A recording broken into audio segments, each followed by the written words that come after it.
Hi everyone, today I will be presenting on financial planning with a focus on how we can manage our finance during the rising cost of living. And this is five of our financial advisor that we're presenting on today, starting with me, myself, Muhammad Daniel Arif, and Muhammad AMIRUL NAIM, Muhammad AIRIE Hambali, Daniel Arif AEINAL, and lastly Muhammad Danial Ashraf.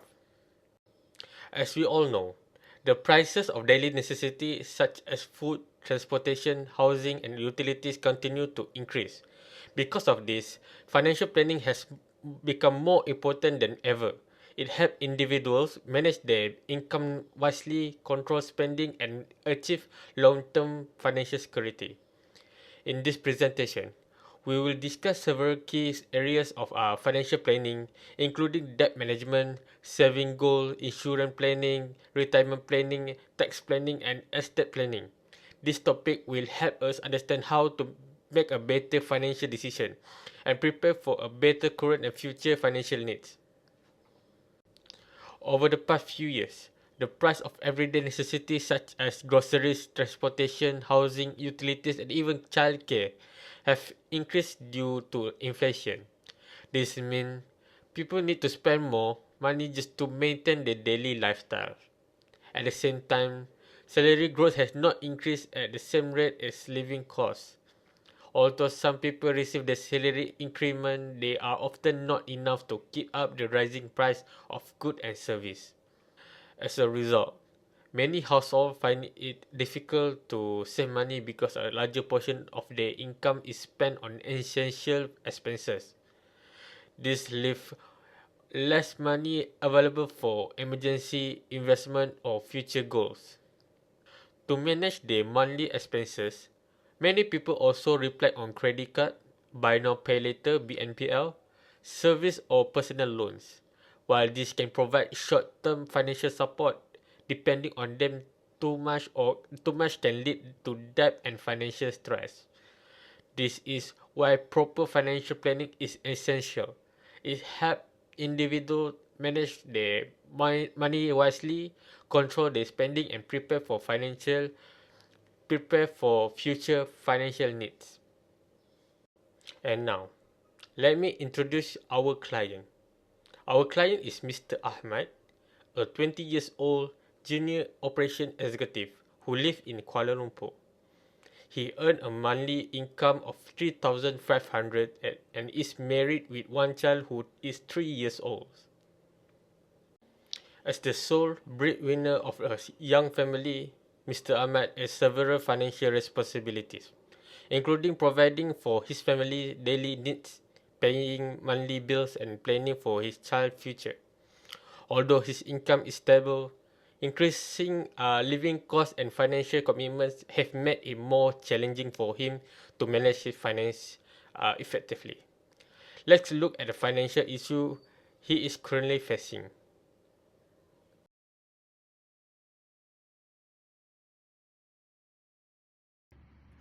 So now, let's look at the first financial issue, which is the credit card debt. In this case, the client has an outstanding balance of RM5,000 with a high interest rate of 80% per year. This debt is a major obstacle because it reduces their ability to save and achieve long-term financial goals. To address this, we recommend using the debt avalanche method. This strategy focuses on paying off the debt with the highest interest rate first, which is, in this case, is the credit card. The client will commit to paying RM500 per month toward this debt, and at the same time, they must stop using the credit card for non-essential purchases and switch to debit-only spending. By doing this, can prevent new debt from building up while they work on repayment. So the expected outcome is very encouraging, which is the debt can be fully repaid in 12 months. By doing this, the client will reduce interest costs, improve monthly cash flow, and build stronger financial discipline. Ultimately, this creates a solid foundation for future savings and financial stability. So now let's move on to the second focus area, which is savings goals. The client has three main objectives here. The first one is to build an emergency fund of RM10,000. Second, to save for their children future education, and third one is to develop a consistent savings that supports long-term financial security. So to achieve these goals, we recommend the following by using the 50-30-20 budgeting rule. This means allocating 50% of their income for needs and 30% for wants and 20% for savings and debt repayment. In practice, the client will set aside RM1,000 per month for savings after covering essential expenses. To make this easier and more disciplined, they should automate monthly transfer into a dedicated savings account. So the expected outcome is very positive. By 18 months, the client will reach the RM10,000 emergency fund target. This will significantly improve their financial preparedness and for unexpected expenses. And at the same time, they will stay on track toward future education and retirement goals, while building a strong savings habit that support long-term stability. So next, let's look at insurance planning. Insurance, as we know, plays a critical role in protecting a family's financial well-being, and it helps shield them from unexpected financial risks, reduces the burden of accidents, illnesses, or loss of income, and ensure overall financial stability during emergencies. And for this client, we recommend two key types of insurance. The first one is medical insurance, which covers hospitalization and medical expenses. And the second one is life insurance, that provides financial protection for the spouse and child in the event of death or disability. The expected outcome is significant. With proper insurance coverage, the client can minimize unexpected medical costs and safeguards the family's financial future. And they can enjoy peace of mind with greater financial security. This step completes the foundation of a strong financial plan by ensuring protection against risks that could otherwise derail long-term goals. Now, let's move on to retirement planning. Mr. Ahmad's retirement goal is to build sufficient saving so he can maintain financial security after he stops working, and to reduce his dependence on family members or government assistance later in life. To achieve this, we recommend a clear strategy. First, he should contribute RM500 per month towards retirement savings. Second, he should make consistent contribution to his CPF and consider additional retirement investment on top of that. And most importantly, he needs to start saving early, because the earlier he starts, the more he benefits from long-term compound growth.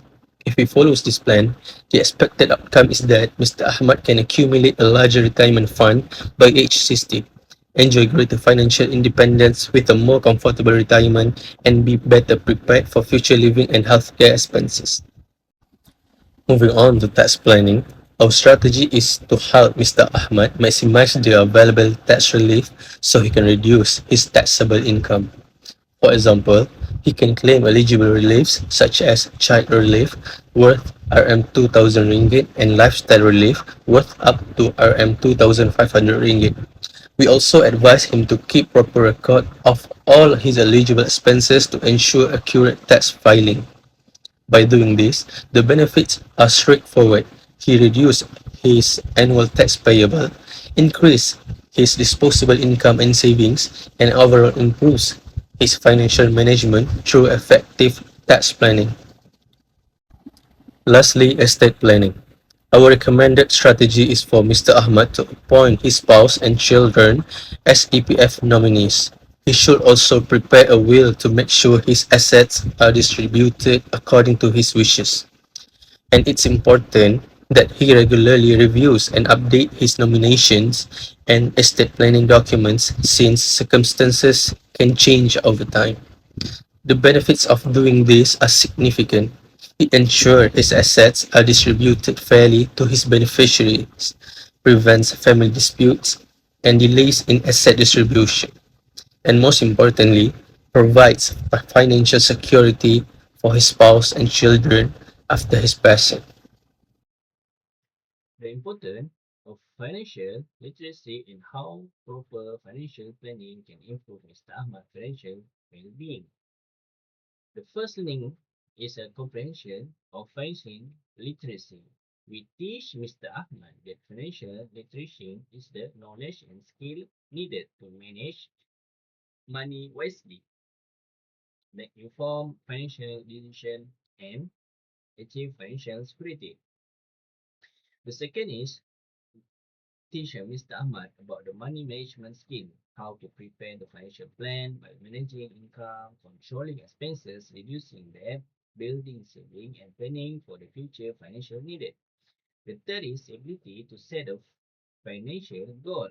We identify realistic goals for Mr. Ahmad, such as paying off the credit card debt, building a 10,000 ringgit emergency fund, saving for the children education, and preparing for the retirement. Finally, we apply financial knowledge in the real life situation by analyzing Mr. Ahmad's financial condition uh, and recommending suitable strategy. We can see how financial planning help individual achieve greatest financial stability despite the rising cost of living.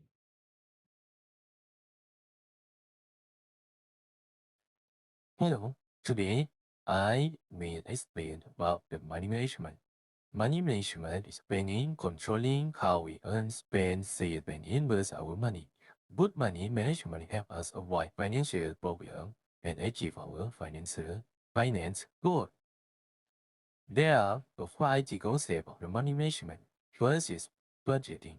Budgeting means creating a spend plan for our income. For example, if someone earns RM 3,500 per month, they should allocate their money carefully for necessity, saving and personal spending. Common guideline is the 50 per 30 per 20 rule, where 50% goes to no need, 30% to want, and 20% to saving the debt dependent.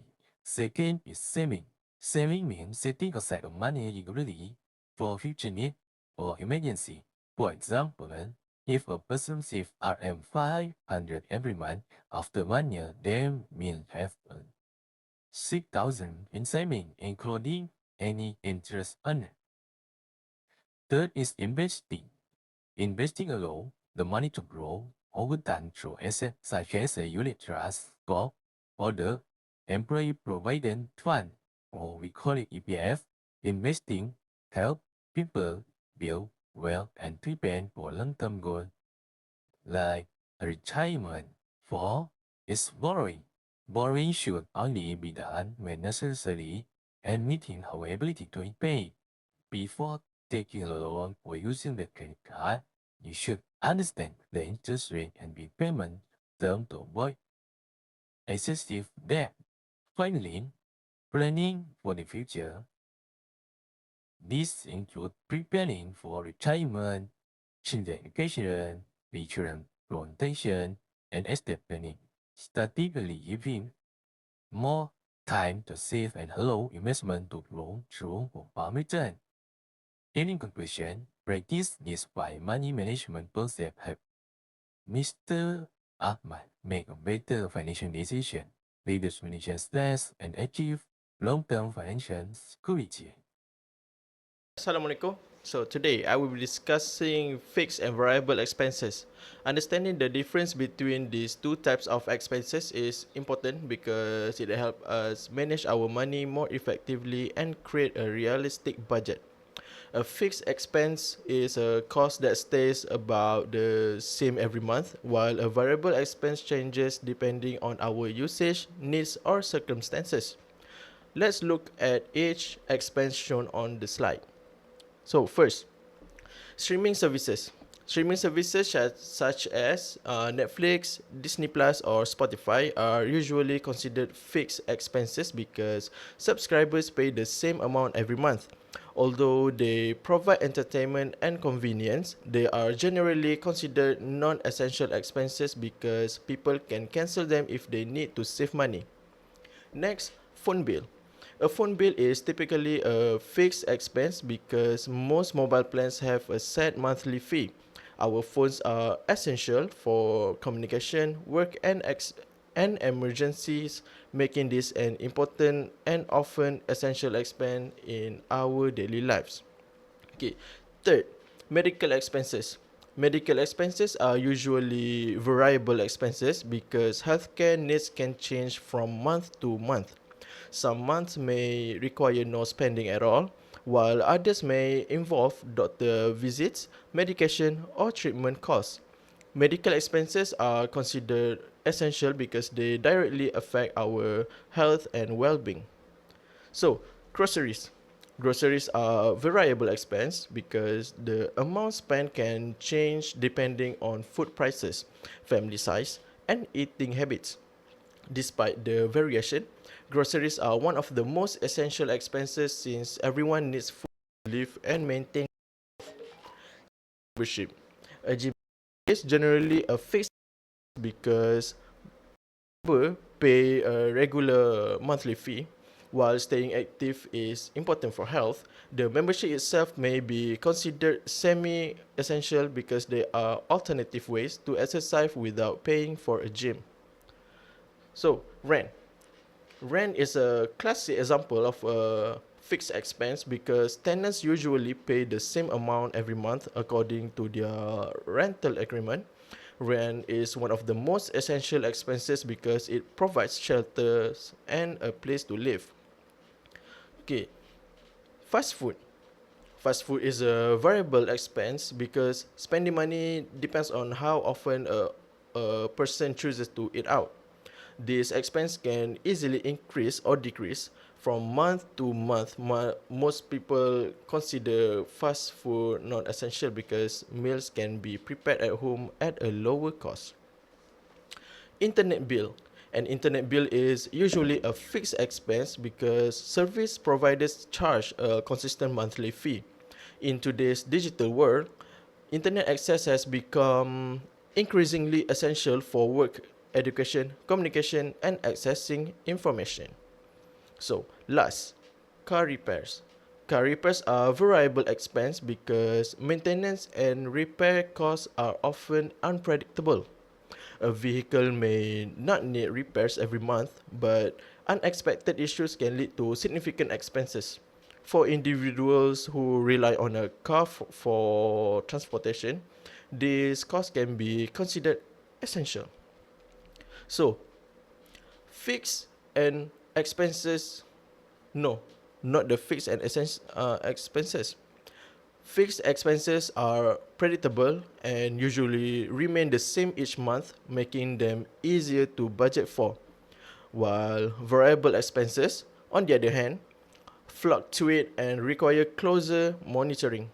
By understanding the difference between fixed and variable expenses, we can make better financial decisions, prioritize essential needs, and manage our money more effectively. Okay, next is benefits of financial literacy. So, financial literacy refers to having the knowledge and skills needed to manage money effectively. It helps individuals make informed financial decisions, avoid unnecessary debt, and build a secure future.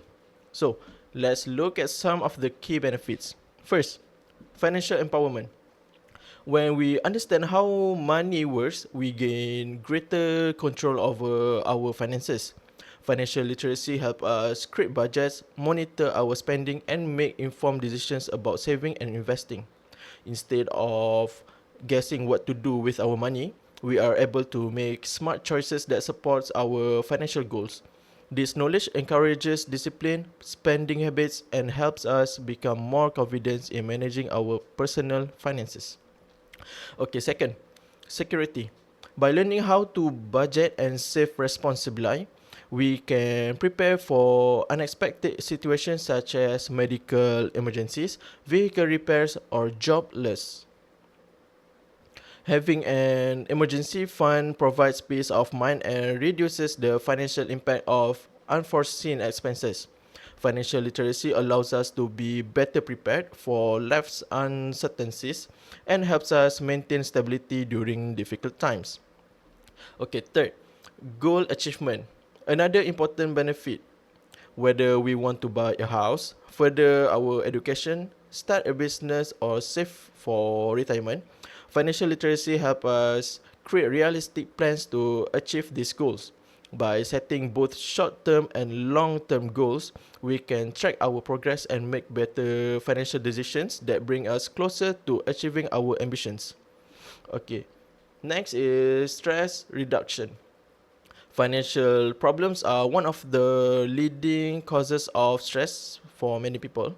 Worrying about bills, debt, or insufficient savings can affect both mental and emotional well being. When we understand how to manage money properly, we gain confidence in our financial decisions. This reduces anxiety and gives us greater peace of mind because we know we have a plan for our finances. Okay, last, wealth accumulation. Financial literacy teaches us the importance of saving and investing for the future. By making wise financial decisions and allowing our money to grow over time to time, we can build wealth and improve our quality of life. Consistent saving and investing can help us achieve long-term financial security and may even allow us to retire comfortably and achieve financial independence. So, financial literacy is an essential life skill. It provides financial empowerment, security, goal achievement, stress reduction, and wealth accumulation. By improving our financial knowledge, we can make better decisions, avoid common financial mistakes, and build a more secure and prosperous future. Thank you. In conclusion, the rising cost of living has made the financial planning more important than ever. Many individuals and families face challenges such as the increased daily expenses, debt, and difficult saving for the future.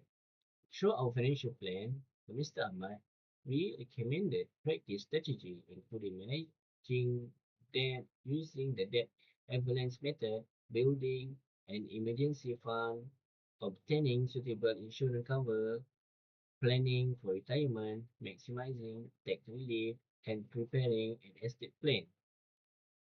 By following this recommendation, Mr. Ahmad can reduce his financial burden, improve his cash flow, and achieve the greatest financial stability. He will also be the prepare for unexpected emergency and future financial goals, such as his children's education and retirement. Finally, the financial success does not depend on having the high income alone. It depends on making smart financial decisions, spending wisely, saving consistently, and reviewing financial plan regularly. With discipline and proper planning, anyone can build a more secure and stable financial future.